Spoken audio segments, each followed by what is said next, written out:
Hi everyone, welcome back. It's Natalie here. I wanted to do a deck interview spread. This is going to be super informal. I'm puppy dog sitting, so there's Henry and that's Simon. And over here in the chair is little Ari. And yeah, they're quiet and it felt like a good time to just go ahead and do this. So probably going to make this a little quicker than the last one, but we'll see how that goes. I often say that, and then that's not what happens. So the first position up here at the top, what personality does this deck have? And before I start, I couldn't remember last time whether or not, or where, I guess, the spread had come from and whether it was mine or someone else's. It turns out Jennifer Ball, over at Jennifer Ball's Witch House, recognized the spread right away and said the first ones are from the Samhain Oracle. It's by Juliet Diaz and Lorraine Anderson. The final two came from somewhere else, but I added them myself to the spread. And I don't remember, I know I've seen these in spreads, in interview spreads before, and thought, I'm just going to add those. I've seen other questions I've thought of adding as well, but right now this is just kind of the main one that I like to work with. So that's where that came from. So the first question again is, what personality does this deck have? And the card that came up is confinement. And ultimately it's the image of a servant, right? And what do you do with a tarot deck? It serves you, it helps you. And again, it was created in confinement. It was created during the pandemic, and during a great deal of time alone. So there's something about that is within the personality of the deck, because it's also within the personality of the painter, right? And within his experience. And I thought that was really, really insightful. The second card, the question is, what is your strength? And the strength that came up was judgment, which is an extraordinary card and painting. So in the book, I always go to the guidebook because I really like to see what is written there, always. And let's see. Oops, one-handed here. Closed eyes with stained glass window. She writes, an angel appears in a stained glass window, awakening the sleepers. This is the day of judgment. It signifies a call to action, a point in one's life when a person reflects and decides how they will move forward through a situation. Often the most striking moments of awakening come after a long period of self-reflection. This card indicates that there is a sense of what needs to be done in order to grow and progress. So its strength, its strength is, helping someone find a call of action or to recognize a point when, we need to reflect and figure out how to move forward. Yeah. Or also just of self-reflection. The third question is, what is your weakness? I got a very interesting answer. It came up as the Ace of Wands. And I couldn't quite understand what was it about the Ace of Wands necessarily that this might refer to as a weakness, right? I wouldn't have normally thought of the Ace of Wands as a weakness. So let's see. With Ace of Wands, I'm just down here digging through the book. Here we go. Ace of Wands, the meadow. The energy, let's see. Where I found it to be most interesting, it says at the very bottom, when reversed, there could be low energy, a creative block, or hesitation. There might be the need to start a new project or a new venture, but details are still unclear about exactly what that project or venture might be, right? And I thought, I wonder if it's that. But I didn't know for sure, so I drew a little, a clarifying card and came up with searching, another of the oracle cards, which interestingly, when we go to what it says about searching, again, doing all of this one-handed, I think it's Is it there? No, it's searching. There it is. Yeah, the winged head in searching, a symbol so often revisited by Redon, is reminiscent of the winged head in the Fool card. Sometimes we don't know which way is forward. Sometimes we don't have all of the information we need, but progress isn't always linear or obvious. Right? So I think what we're looking at here is, yes, it is related to that ace and the sort of blocked energy of the ace. And I think too that this is a deck, and this has been my suspicion about this deck all along, is that it doesn't give like super clear answers. Some decks do. This one is going to kind of reflect back and or point the finger back at us or at me as the reader and say, okay, you know, you're the one who can know the answer to this. So search for the answer and find it for yourself, right? And that is, rather than giving us the answer or being very pointed and specific, it's going to be just a little bit vague. So that is going to be its weakness. 4, how will you help me grow? It is the 10 of Cups. And yeah, for the sake of just not taking a year and a half on this video, what stood out to me the most was actually part of one of Esther's reflections in here, that, you know, that cup floating above in the same way that we have that rainbow floating above in the RWS really points to something that's bigger than ourselves, right? And so the way I interpret this is, you know, that this deck hopes to help me break out of the claustrophobia of self-referentiality to some degree in order to tap into what's bigger, what's beyond just the limited sense of self that we all inhabit. Yeah. Okay, and then moving to the second row, when should I call on you for guidance? This is very frequently the card that comes up. Very frequently. Just not a surprise at all. The 9 of Swords, you know, when your brain is doing this. When your mind is doing this thing that it does, you know, where there's some self-sabotaging thoughts, there's a lack of clarity, there's a need to anchor things down a little better and know where to go, right? Question number 6, what is the best way to work with you? And it came up as the Wheel of Fortune. This is a very unusual Wheel of Fortune. I've just never seen one quite like this before, ever. Very different, very, very, very, very unusual. I had to go to the book and look at it, and I did have to pull a clarifier. Essentially, let's see, perhaps we will just go to the book. Where do we have that? Ace of Swords. It'll be towards the end. Strength, Hermit, Wheel. Here we go. So let's see. Yeah, there's all this information. The blossoming, oh yeah, within the spinning figures contained creation and destruction simultaneously. The blossoming branch indicates the cyclic certainty of the seasons. Yeah, stability amidst movement and change. Yeah, as the number X in the tarot, or the number 10, this card represents a turning point, an end, and a beginning, and the completion of a cycle. That kind of left me a little bit confused, right? So I wanted to pull a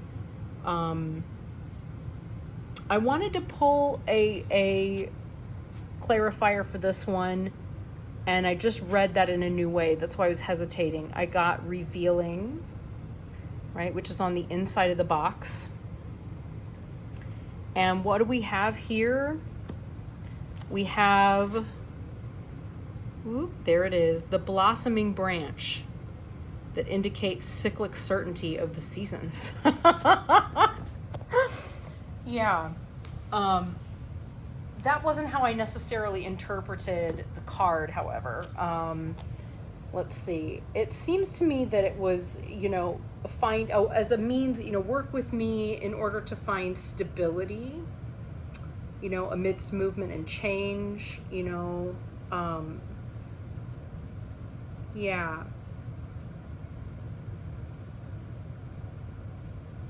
I guess that's, the best way to work with this deck would be,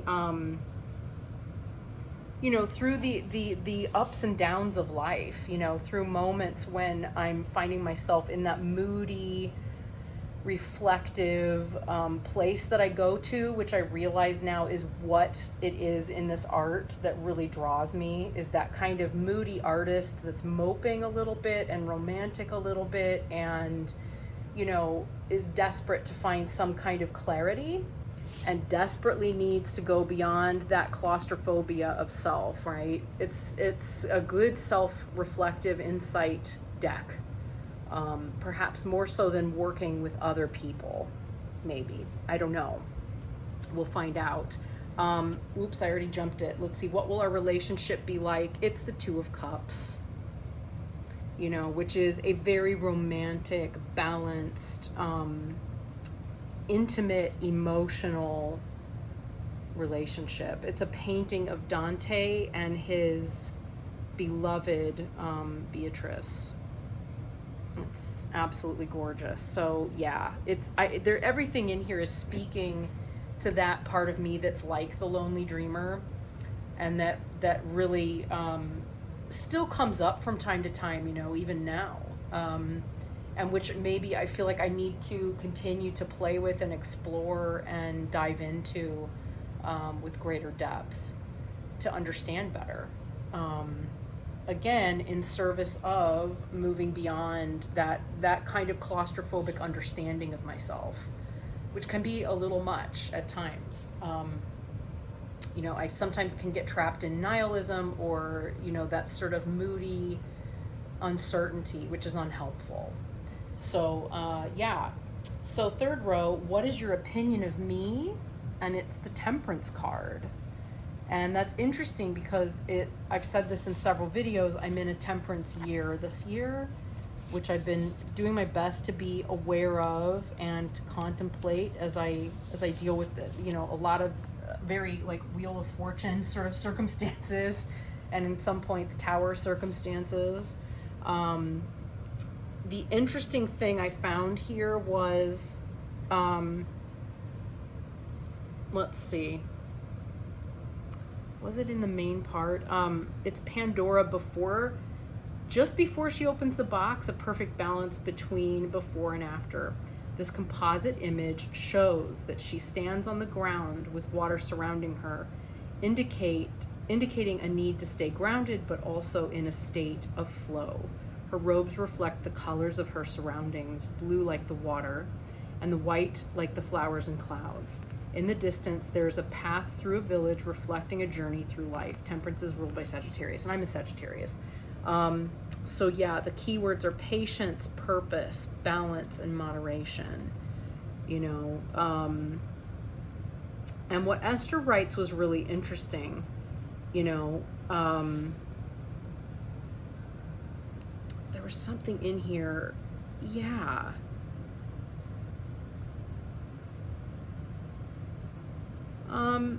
living in, that's what it was. It was this sentence. It's about, 1, 2, 3, 4 lines down. Temperance invites us to live in the quick, lively center of uncertainty and contradiction. Life presents us with extremes like the 2 ewers of water and wine in the traditional iconography. And with a careful, generous, patient heart, we temper our response. Yeah. Temperance is a practice, an encounter, a habit of mind. That's beautiful. If it's true, that is something I've worked so hard to cultivate this year, in the midst of the difficulty. And I tend not to think that the tarot is not here to flatter us, right? It is here to be a tool of self-reflection. So we could also say that it's drawing attention to my need to continue to work in that way, and not to rest on my laurels or think like, oh, good, I've accomplished that, now I can move on, but to really continue to observe the world and function within it with care. Yeah, and mindful attention. So, and then finally, number 9, what would you like me to know about myself? This one was especially interesting. Knight of Cups. In the walkthrough, I really commented on this card. I love all of the centaurs in Redon's work. Again, as a Sagittarius, it really speaks to me. And I could think of few things more beautiful in a deck than like a cello and a centaur for the Knight of Cups. But, looking at this one, I thought, wow, this feels like the lonely dreamer, that like, am I in my body? Am I wild, or am I an intellect? Am I an artist? Am I, what is it that I do? And that is a space that I find myself in quite a bit. It's not always a very comfortable space, frankly. It's not a very happy space, necessarily. It can be. Let's see, what does she write in here? It's always better to go to the book than it is not to. Yeah, we've got the centaur with a cello. A centaur is shown taking some time out of busy centaur life to play a cello. This is a person who is in love with the very idea of love. This individual is poetic, kind, introspective, artistic, and ready to give. The devotion from this person runs deep, and the seeker will often get the sense that they have met this person before. Also associated with this card are heightened psychic abilities and vivid dreams. When reversed, this person can be aloof and hard to reach, even self-absorbed and narcissistic. The Knight of Cups is associated with Aquarius, Pisces, and Pisces is my rising sign. Yeah. So, and all of these are true. These are all true. I can be very aloof, I think, to other people. I don't intend to be. I can't always help that. I know I can be hard to reach at times because it often feels like the world is coming at me. These are not always things that I'm really happy about, to be honest, or things that I like to look at within myself. I know that I can tend towards being self-absorbed and narcissistic, like all of us can be. Again, not always things I'm proud of, or that I like. Oh, yeah. And then she writes, oh, this is my dear lonely dreamer. Yeah, that idea that we think, that idea we sometimes have, or that I sometimes have, where I kind of feel like, in my kind of hopeless romantic phase, which again is not a very strong part of me anymore, but it's still there. If I'm honest, it's still there. It's not always a healthy space to be in.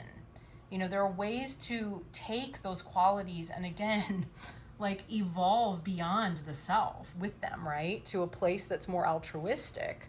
Let's see, Esther writes here as well. Let's see. It's exhausting to carry that huge, heartfelt, impossible, holy grail cup into the world. But without this knight and his extravagant burden, the world would be such an impoverished place. That's really something to think about. It's a quality in myself I don't like much, but it's maybe, I could spend some more time understanding better what it is, how it functions in the world, and what it brings to the world that's of benefit, to all beings, and perhaps value it a bit more instead of pushing it into the shadow or somaticizing some of those tendencies, which I have started to do and have discovered a lot over the last year. It's not a part I'm crazy about, but I can look at it with a certain amount of tenderness and gentleness. Is the part of me that tends to be most easily rejected and stomped on by the world, which I think is why I tend to push it away, honestly. And it gets really old. It gets really old at times to have that. when all you really want is to bring your song to the world and share it. So, yeah. But again, you know, there's a balance to all of this. There just is. So yeah, that is the